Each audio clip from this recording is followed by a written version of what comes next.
welcome back to the Constitutionals podcast. I'm your host, Chad White. If you didn't notice, this is the premiere podcast for the website, cpluscomedy.com. Like I just said, it's a website. Go there. Welcome back in. Here we are. In the throes of August. We're smack dab almost in the middle. I don't know. Well, I don't have a lot of time. Let's get to it. I saw a movie. It was The Naked Gun, directed by Akiva Schaffer. Written by Dan Greger, Doug Mann, as well as Akiva Schaffer. Starring Liam Neeson, Pam Anderson, and a bunch of other people. I have to say, it was so funny. It was great. It was an 85-minute extravaganza. I want to voice one issue with AMC. Also, first of all, kids are back in school. Kids are fully back in school at this point, at least in Atlanta, Georgia. I also learned that I have a friend that works at a charter school. They were back in like July. She works there, so she was back in there in July. I was very flabbergasted. It was like a hat on a hat, very flabbergasted. Anyway, sorry, I'm writing down. That's going to be the title of this episode. But I went to this theater. This is not the problem I have with AMC. I went to the theater. There were so many people in there.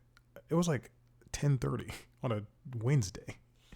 There were so many people in the theater. Anyway, we all had a nice time. There was one woman having the time of her life, laughing as if she'd never heard jokes before, and her body could not be controlled.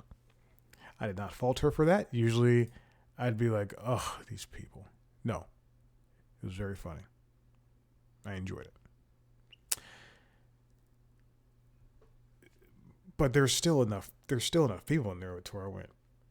Really? Anyway, so for AMC, they had this policy that I believe the movie distributors and other people in that area of the industry are not happy with.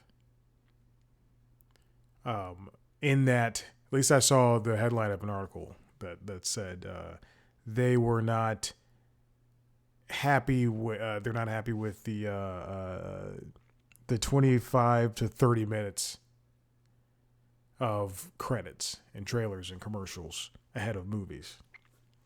Anyway, it doesn't matter. But I took that into consideration, and I thought, this is not a movie that's in the Dolby Cinema. It's not a movie that is the bigger movies like Jurassic World. It's not F1 the movie.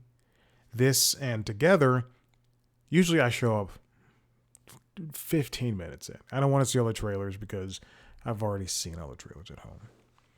This movie I showed up maybe 20 minutes in. Did I bike? I did bike. It was raining at one point, and I thought, I don't know if I'm going to be able to do this. And then I biked, and then I walked in. It'd been like 20, 25 minutes. So I went, all right, great. I'm going to walk in, and the movie hasn't started yet. The movie has started.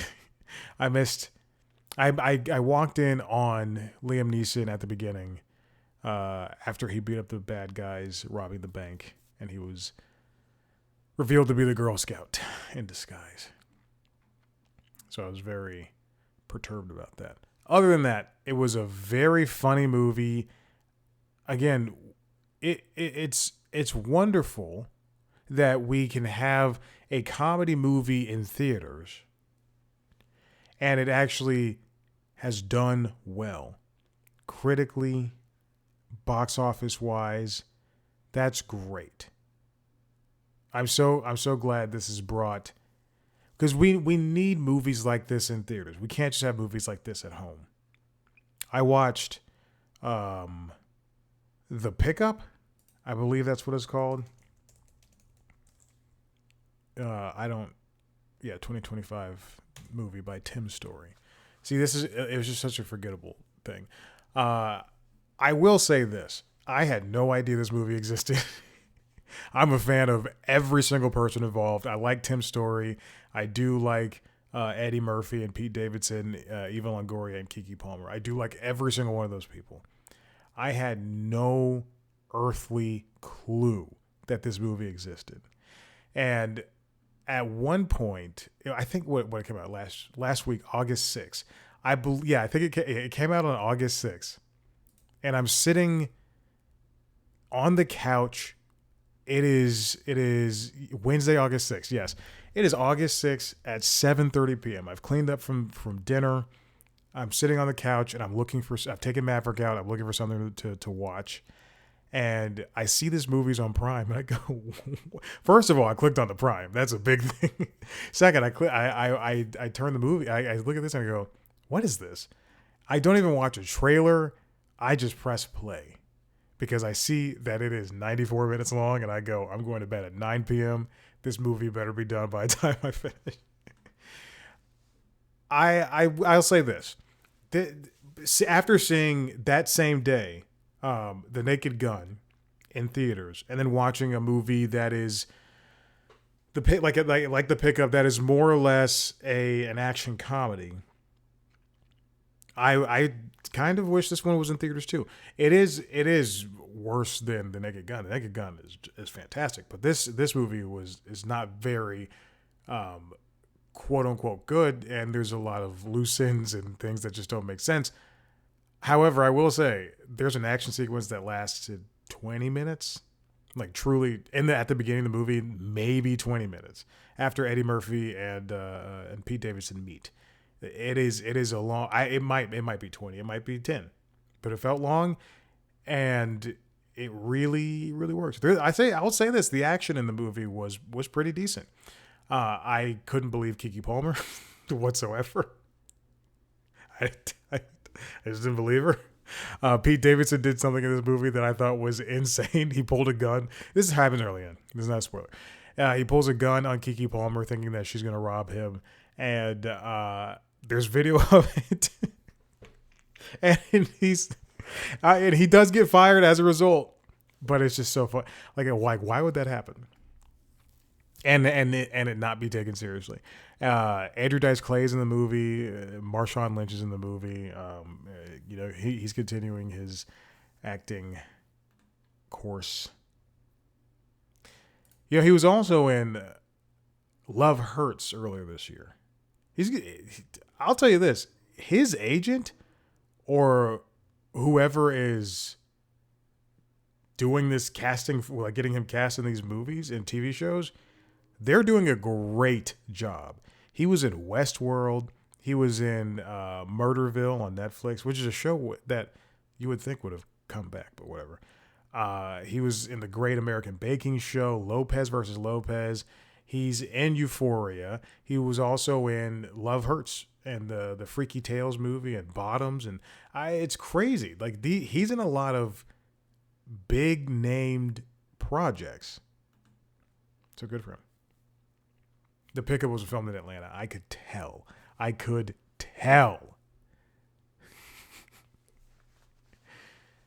just watch it. It's just anyway. But what I'm saying is we need more comedies in theaters. They can't all exist on stream. I watched Happy Gilmore 2 finally last night. I'm not a fan of things that ask you to remember things and then they keep, hey, remember this. That movie is the epitome of it. Not only does it ask you to, it doesn't. Not only doesn't it ask the questions like, oh, you remember this? It also shows you. There's too many clips from the first movie. Stop doing that. Ugh, God. And I didn't. A lot of the people. This is the biggest issue I have with cameos. A lot of the people in Happy Gilmore 2 will not have careers in 10 years. I will say that. That's something I said. I went, this is I'm not a fan of this person, and I'm sure that they're very successful now, but in 10 years people are going to go, who? It's my biggest issue with the Three Stooges movie. The Three Stooges movie was so funny. I think that movie was so great. Chris Dimitopoulos was great in it. Will Sasser was great. Sean Hayes was in it, and he was good. I think the Farrelly brothers did a really good job with that movie. I think one of my biggest issues with that movie And also, let's not forget that Larry David was in that movie as Sister Mary Bingley. It's just so funny. One of my biggest issues with that movie is that they had the Jersey Shore people in there. And sure, they're, relevant in quotes today, but we should not. I understand cameos they used to be big things, and they're still relevant in any comedy today, mostly comedies today. But the worst part of that movie, of a funny movie, is that they relied so heavily on advertising their Jersey Shore. Ugh. And so that was my biggest problem with Happy Gilmore too, is that you have, Sean Evans and Alex Earl. And again, I know people love them and they're super successful, but in 10 years, people are going to go, who? Whereas if you go and if you look at what are some famous cameos? I don't know. Well, how about this? The first one that comes to mind is the one in Deadpool 2 with what's his name? Brad Pitt. I believe Brad Pitt is. Yes, yeah, it is Deadpool 2. Just a quick thing that happens. Okay. Let's move on. Those are the movies I saw on TV shows. All right, this first one comes from the Hollywood. This is gonna be a long one. This is gonna be a big one. The first one comes from the Hollywood Reporter. This episode, excuse me.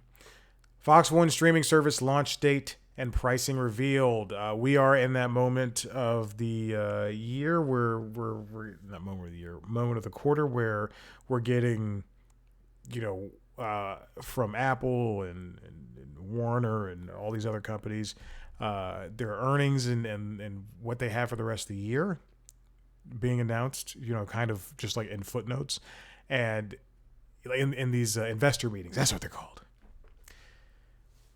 Fox, during their investor meeting, announced that we knew that they were going to do a streaming service. That was going to be something that was going to happen. This is besides Fox Nation. Fox Nation is their previous streaming product that is, I believe, still currently being offered. But Fox Corp will now launch Fox One, and that's coming later this month. It's going to be $20 per month, and you're going to get every Fox product. It's debuting August 21st, which I believe is the same time that the new ESPN streaming product, which we'll talk about in a second, is coming. Interesting. Okay, I'm getting some news. I'm getting some news. I'm reading the article. So Fox One is going to have their news product. It's going to have their sports product. And the sports thing is really what they want you to pay attention to. But I'm scanning through this. Also, note this. Fox One will not include the company's other streaming services, Fox Nation and Big Plus, included in its base price, but will offer them as add-ons within the platform. Oh, that's pretty cool. I'm not a Fox person, but that's pretty cool. A Fox One, Fox Nation bundle will cost $25 per month. So on top of Fox One, they have Fox Nation, which is, I believe, just I think it's originals as well as Fox News. And then Big Plus, which has a one in it. I assume that is college sports, but from the Big Ten. And they'll treat their bundle a lot like Disney Plus treats its bundles. And then they'll also have Tubi for the users that don't want bundles and don't want to pay stuff. The product's also going to have, quote, advanced AI-powered personalization technologies that seamlessly integrate live and video on demand content in a cohesive experience. It seems that Rupert Murdoch was on there talking this up. He's like, one of the things that the bundles will consist of is there's two factors. He's Australian, right? Not to be left out in the lurch, Roku announced its own streaming product. that is going to be ad free. That's correct. You can get the Roku app right now on your phones, on your iPad. You can go to the website, I believe. You can go on Google TV and watch it. And even if you don't have a Roku player, which I think it took them a long time to get to that. It's a fine streaming platform. It has not a lot. I'll tell you that much. But what it does have includes everything from Quibi and like the Maple Murders and Kevin's thing that I watched all of, as well as the Great British Sewing Bee. I'm on the website right now looking at it. And the Great American Bake Off. Cool. But this comes directly from Roku themselves via press release. They launched Howdy, an ad-free subscription video service offering award-winning entertainment at $2.99 per month. It launched nationwide. It's already available. And in fact, if you go to the website, I can just click on it right now. No commitments, $3 per month. It's offering thousands of titles, we know that, from Lionsgate, Warner Brothers Discovery, and FilmRise, along with select Roku originals. So with a lot of these shows and movies, as you can see, like on Netflix, ad supported, and on Hulu in general, a lot of these aren't going to be able to be ad free, mostly because of just agreements. I know New Girl on Hulu. If it's on Hulu, you have to watch ads. Versus if it's on Peacock, I don't think you have to. I don't know. I own New Girl now. It was $10, and a couple of weeks ago, and I said I'm going to buy it on Vudu. Great. I watched that show enough. If they do it with like Superstore and Brooklyn Nine-Nine, I'll have all it. Well, besides The Simpsons and American Dad, then I'll have most of the shows I watch constantly. If they did it with not Married with Children, Mad About You. I love Mad About You. It's finally back on streaming. It's on Hulu right now, and I'm going through it again. Man, I wish I could buy that show. And The Critic. Apparently, you can't buy The Critic, which is frustrating. So you get high quality ad free stuff, stream with no interruptions. It's $3 per month right now. Not an introductory or trial price. We'll see what happens. I predict that it'll go up by at least $2 within the next 2 years. Award winning content and fan favorites. You can cancel any time.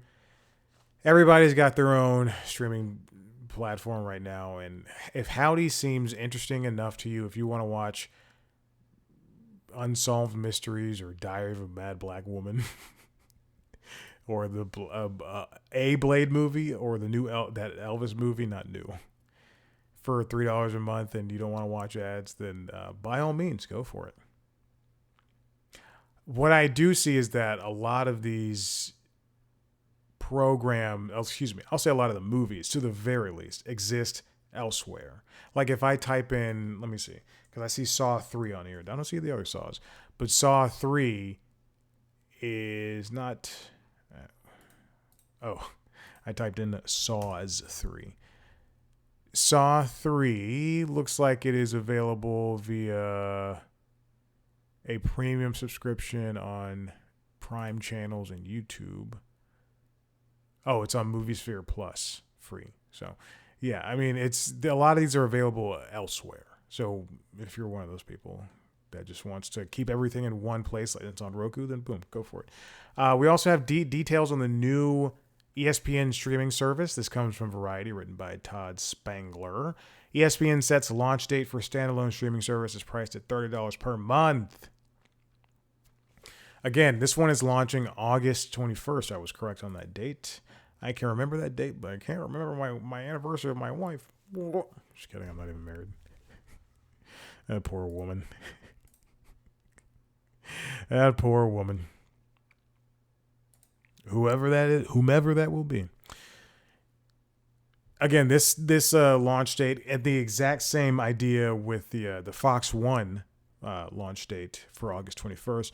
It is exactly the date that they need in order to coincide with the start dates of college football and NFL. And ESPN also has a new deal with NFL, U.S. Open for tennis, Also, there's multiple U.S. Opens, which is so strange to me. International soccer, women's college soccer, volleyball, field hockey, and so much more. They're also going to start with the WNBA playoffs, the PLL playoffs, and NBA, NHL seasons, as well as UFC and WWE events, big events that are coming right around the corner. So this is a direct-to-consumer option for people who want to subscribe just to ESPN in the same way that Fox One is for people who want to subscribe for Fox Sports as well as Fox News. Again, $30 per month. You're going to get ESPN Vanilla, ESPN2, ESPNU, SECN, ACCN, ESPN News, ESPN Deportes, in addition to ESPN on ABC, ESPN Plus. Oh, I didn't see that part. Yeah, well, I mean, that makes sense, though. ESPN3, SECN Plus, and ACCNX. That's about 47,000 live events each year, on-demand replays, studio shows, original programming, and more. Of course, bundling options are going to be coming through, but for now, there is a bundling option with Disney Plus and Hulu for a special offer at launch that's $30 per month for the first 12 months.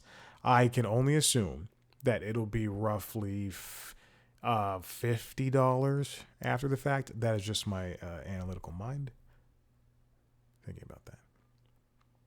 With the WWE stuff, this comes from Brian Steinberg, written at Variety.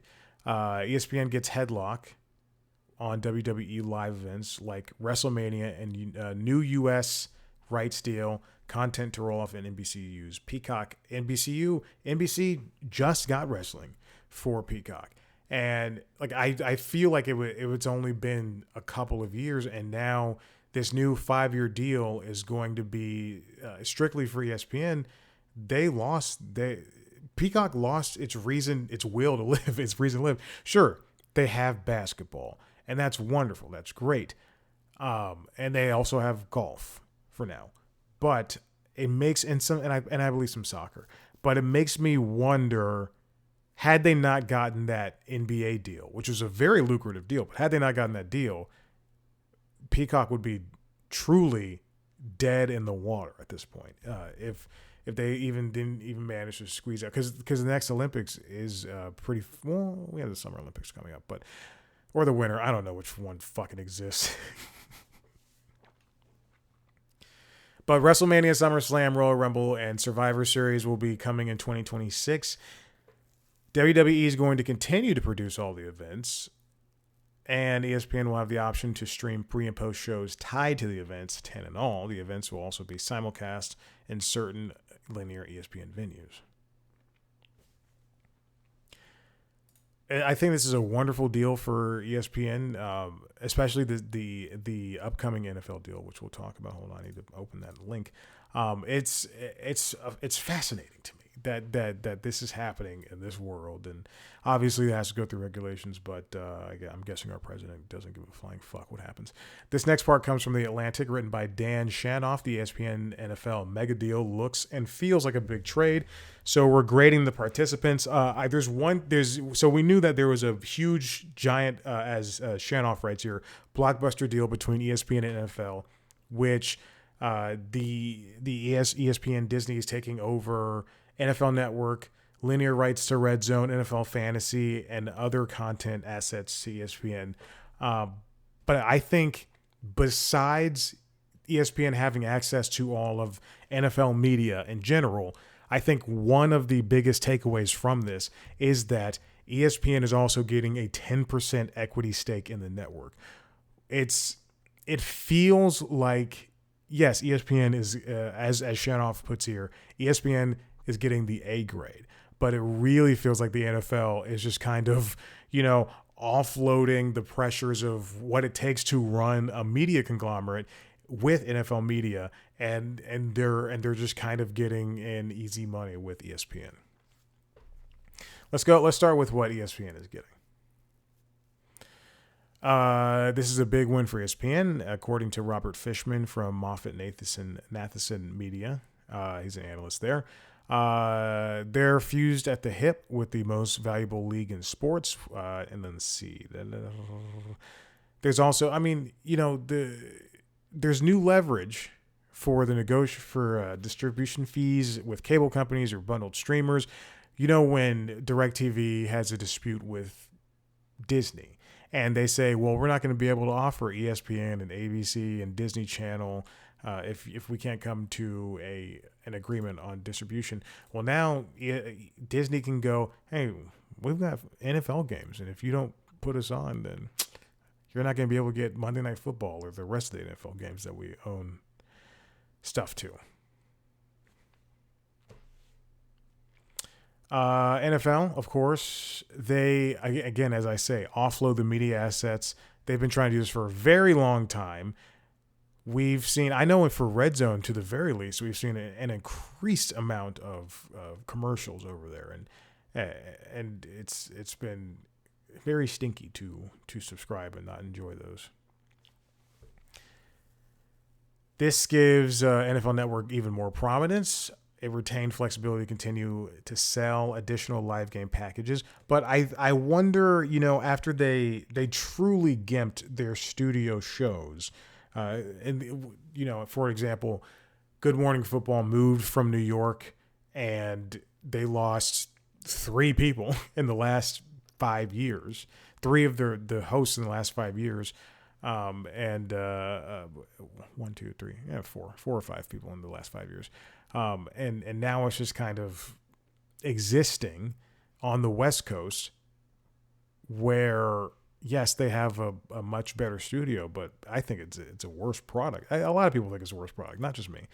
Also, if you have, this is something I still have an issue with when it comes to Everybody's Live with John Mulaney. Netflix refused to make a separate YouTube channel for a late night show that should have its own channel where you can put up all the clips and just make basically not a lot of money, but passive income from YouTube views and TikTok views and Instagram views or whatever. Yes, sure, it'll be the most minuscule amount of money for Netflix, but still, it'll be something, and people will always go back and rewatch that thing that happened on Everybody's Live instead of going to still watching on YouTube channel for Netflix or whatever. Anyway, Good Morning Football does not have. It has like some social channels and they're partially active, but you should be uploading clips of that show to its own channel. That show puts out 4 to 5, I think 5 live episodes a week. And then they also have, I don't know if they still do this, but like an overtime show where they do an extra hour or something like that on your local CW network. I don't know. I don't remember. I think it might be canceled. Actually, let's see. Good Morning Football Overtime. Is that what's called? Good Morning Football Overtime. It is called Overtime. That's very good. And what you could do is just like put out more. Just put out more stuff, and it's just there. It doesn't have to be the best. It is on the Roku channel. Excuse me. Oh God. NFL Network received a B+ from that. Cable companies received a B-. Yeah, they're going to be fucked. CBS, Fox, and NBC are getting it incomplete. Netflix, YouTube, Amazon, Apple, they're getting A because there's so many sports that are turning to not to just streaming, but yeah, to streaming. I mean, Raw, Monday Night Raw is on Netflix now, and it's doing seemingly well. Apple's got some baseball games as well as soccer. I don't know what soccer they have, but they have soccer. It's the one Messi's in, so I think that's American League right now. Amazon's got basketball and football, Thursday Night Football. YouTube has YouTube TV and some other games. And Red Zone is just going to just thrive. Amazing. These are just wonderful ideas. Okay. Here's the thing that was not announced during the call, and I had to do so much searching on the internet just to find the answer because no one mentioned it. This comes from Cord Cutters News, written by Jess Barnes. Cable and streaming subscribers will get access to new ESPN app. Here's the thing. No one in any of those articles that I just read, not a single one of them was updated enough to include this information. But yes, if you subscribe to YouTube TV, Hulu with live TV, well, I assume live TV, other cable-based platforms, including Comcast, Spectrum, and DirecTV, you will get access to the ESPN app. That is perfect. That's exactly what should happen. That's what happened when these apps were first launched. Remember when HBO Go existed? That was the app for people who subscribed to HBO via your cable provider, and then it was HBO. And like it was HBO Go, HBO Now, and then Max came and took all that out. Yeah, this is wonderful. Or like even the Disney app, when before we had Disney Plus and streaming things like this, you had access to the Disney app. I love it. This is great. I wasn't going to be someone who was going to search for the ESPN app myself. I'm going to pay for YouTube TV, split it down the middle with a friend, as as long as we can sustain it, because I enjoy just having a live TV service. However, this is a little bit of icing on the cake, because I wanted, that's such a cliche, but if I did want to watch a game or whatever, or 30 for 30, then this is wonderful. Because I don't have ESPN Plus anymore. It just wasn't valuable to me. But this is great because it's free. I can't say I'm going to watch a studio show, because I'll say this about every single person on ESPN. Every single person. They're all horrible people who have anything smart to say, except for Mina Kimes. And, when Max Kellerman was there, I liked him. That's pretty much it. Everybody else can eat a bag of dicks.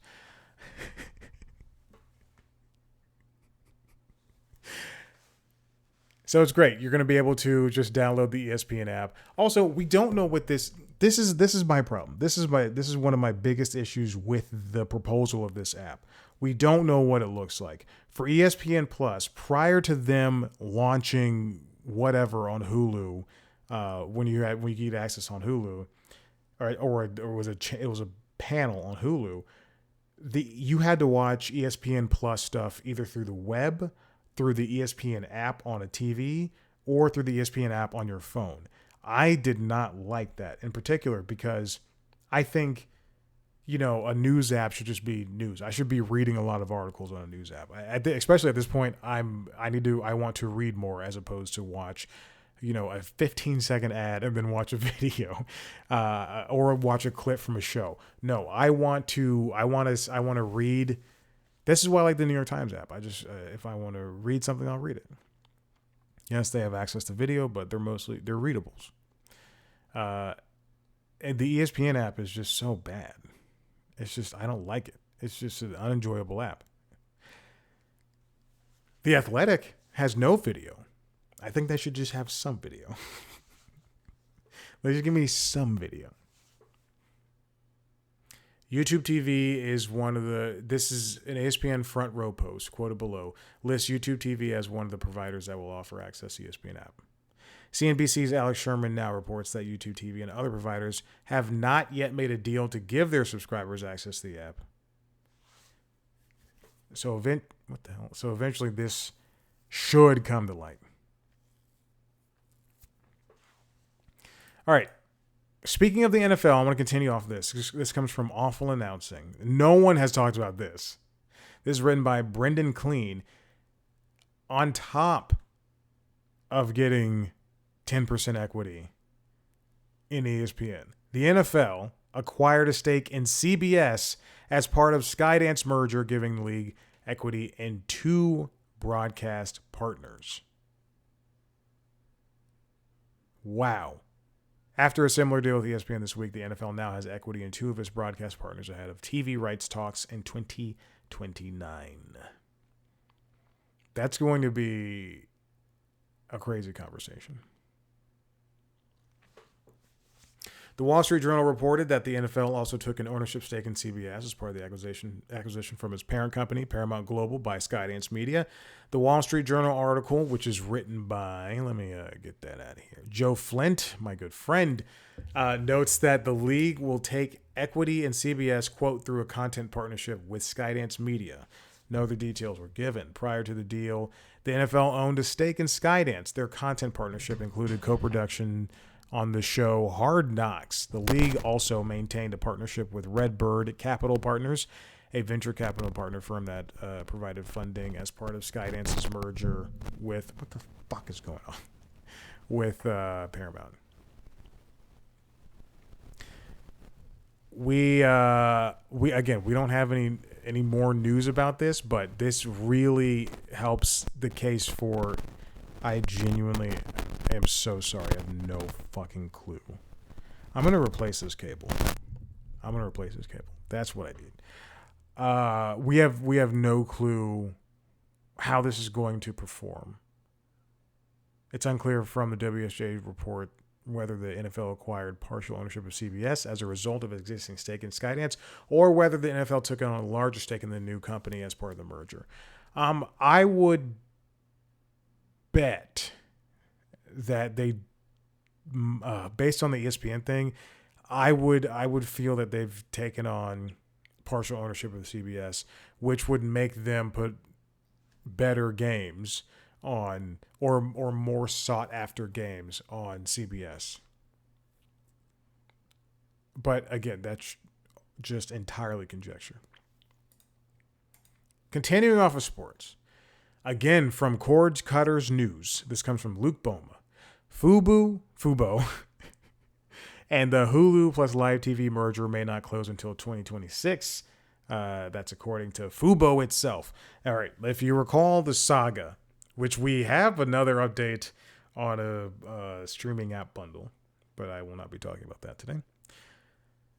If you recall the saga between Fubo, Disney, Warner, and Fox, Disney, Warner, Fox, the latter three wanted to make a streaming app for sports called Venu. It's more or less exactly what Fox One and the ESPN product are, except smush them all together. So you would get the ESPN networks, you would get the Fox Sports networks, you would also get the Warner networks, which include TNT, TBS, but only the ones that they air sports on. And then that would have been on one service called Venu. It was brought to light last year when all three of those companies were like, or earlier this year when all three companies were like, yes, it was January 6th, 20. Oh, January 6th. Oh, the best holiday of the year. It was brought to light earlier this year when those three companies just kind of announced it out of the blue. Disney, no, excuse me. It was last year. Yes, I was correct. Jesus, I knew I was right. Anyway, the other deal, the Fubo deal, was announced. Disney buying Fubo. Anyway, Warner, Fox, and Disney said, hey, we're going to make a streaming service, and it's going to launch sometime in 2025. Fubo, which is a pay TV channel thing, like YouTube TV, like Hulu Live TV, except it's focused mostly on sports. You also get entertainment channels, but it's focused mostly on sports. So you'll get the BNs, you'll get the other ones, the ones that have the, in terms of Atlanta, the baseball games that we don't get here anymore, the Braves games we don't get here anymore. You'll get all that stuff with Fubo. Fubo went to the government and said, this is not fair. Paramount and NBC were like, dude, what the heck? And then the government was like, hey, you guys can't do this. So then they disbanded the idea for Venu. We learned that we already knew that Fox was going to have its own streaming platform with its own Fox Sports, and Disney was going to have its own streaming platform with ESPN, or a sports streaming platform. But this was just a way to just essentially save subscribers money. In the same way that I can subscribe to HBO Max via Hulu and Disney's bundle. the Disney buying Fubo deal. They got a 70% stake in Fubo on January 6, 2025. And they also all three companies settled for $220 million with Fubo. Wait, the deal also includes a $220 million cash settlement from Disney, Fox, and Warner. Yes. A $145 million term loan from Disney in 2026, and a $130 million termination fee if the merger fails due to regulatory issues.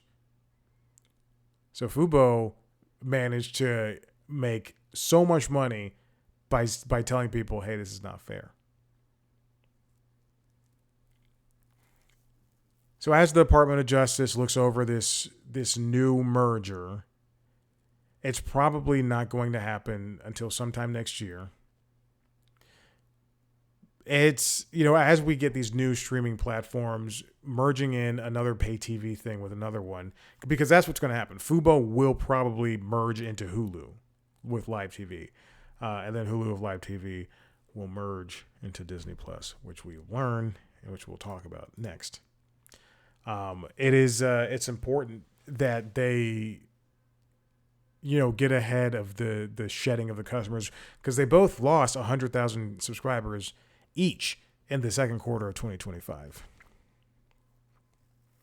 For now, Fubo and Hulu with live TV will operate as separate services.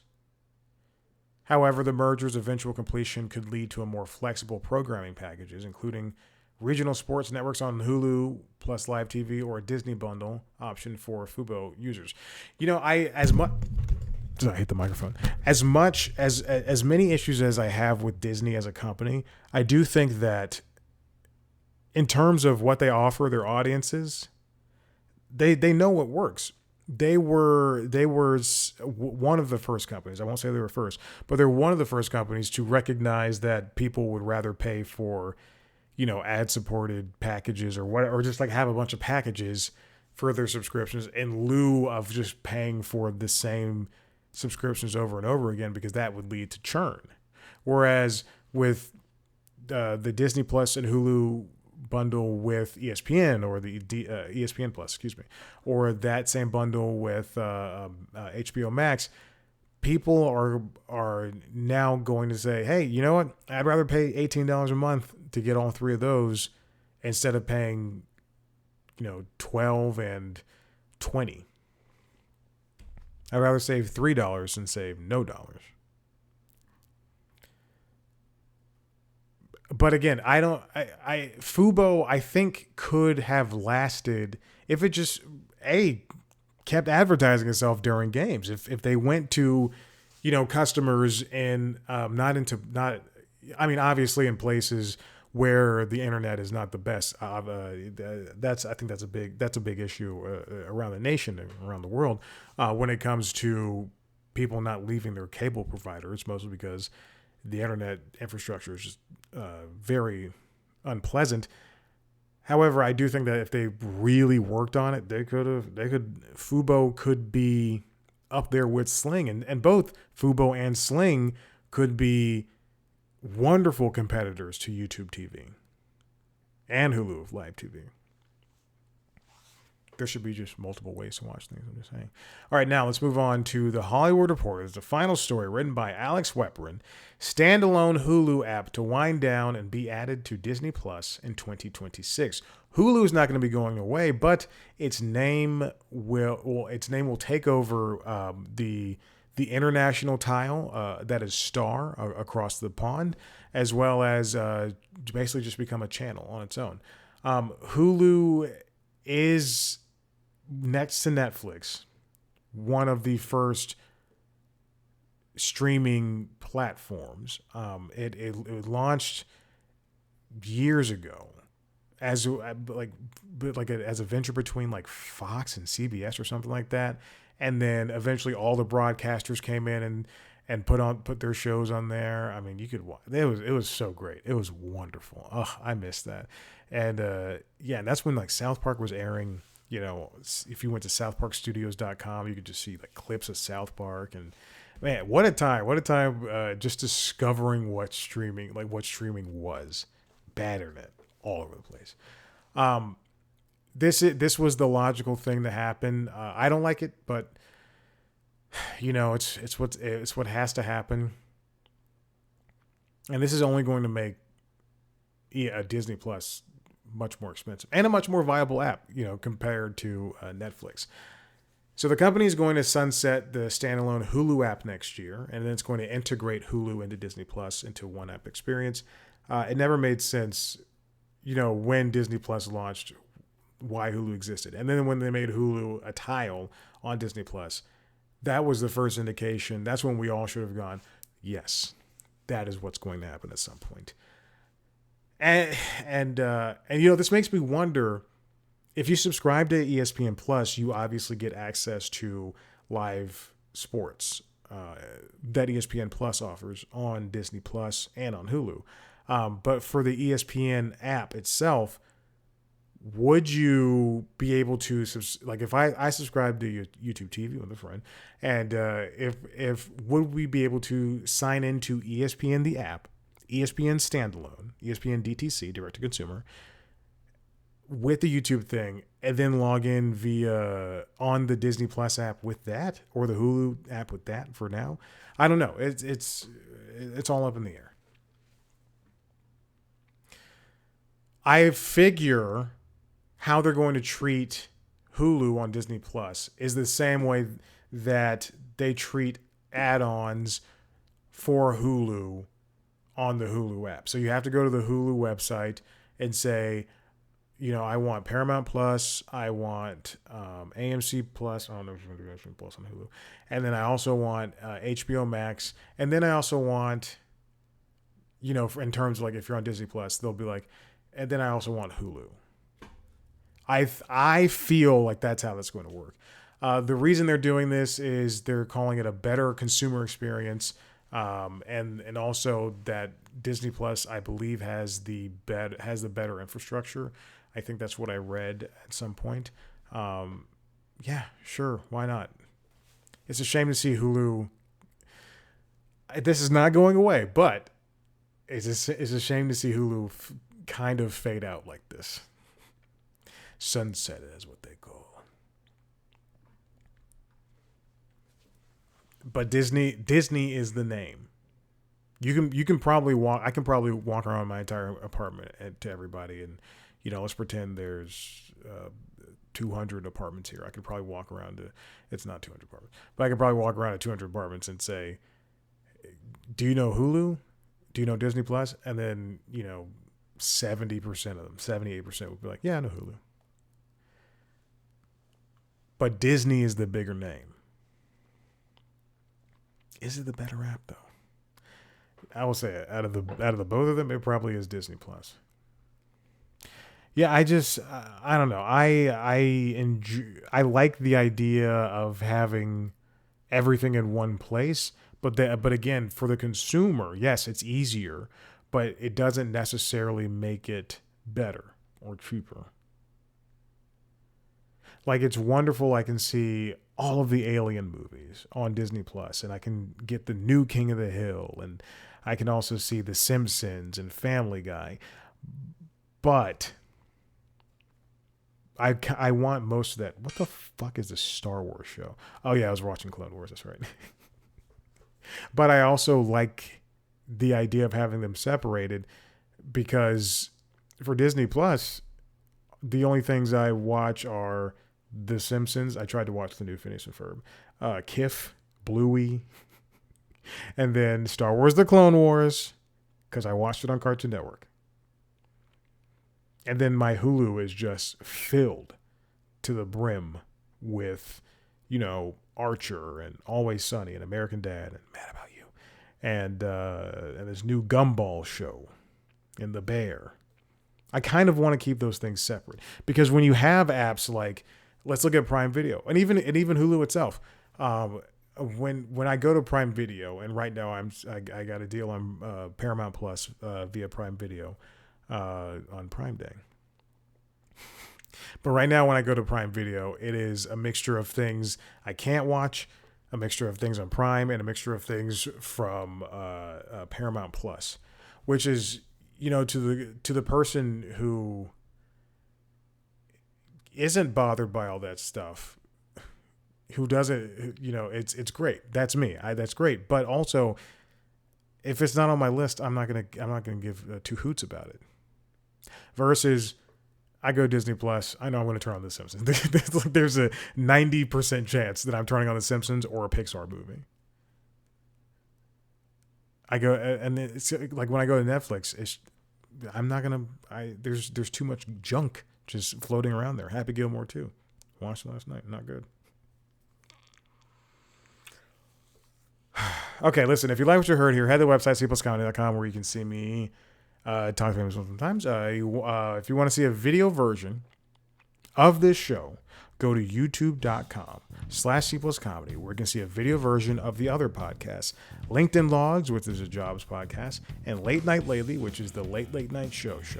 Subscribe to those podcasts wherever you get your podcasts. And then also watch me talk to famous people on the interviews on youtube.com/cpluscomedy. I talk to a lot of famous people. It's great. Follow us on social media, C Plus Comedy, TikTok, Instagram, Facebook, Blue Sky. I've tried not to mention Facebook anymore. Me, Chad Black White. Thank you so much for listening. We'll see you next time. Bye.